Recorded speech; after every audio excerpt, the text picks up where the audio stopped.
Hello दोस्तों, स्वागत है आप सभी का market mantra for you dear friends.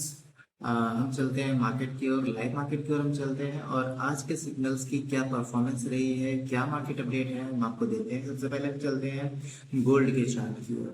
तो आप देखेंगे ये गोल्ड का चार्ट है, ठीक है, XAUSD, और ये आज ही की डेट है 10 अगस्त 2026, ठीक है, लाइव चार्ट है, आप देख पा रहे हैं। ठीक है, हमारे इंडिकेटर ने तीन सिग्नल दिए थे। पहला सिग्नल बाय का था, दूसरा सेल का था, दोनों की ऐसा लिट हुई है, और तीसरा बाय का, तो आप देखो, ठीक है, तीसरे की टीपी हिट हो चुकी है और अभी भी रनिंग है, ब्रेक इवन डाल के अभी भी इसको रनिंग प्रॉफिट लिया जा सकता है। तो ये रहा हमारा आज का गोल्ड का परफॉर्मेंस। अब हम चलते हैं बिटकॉइन की ओर।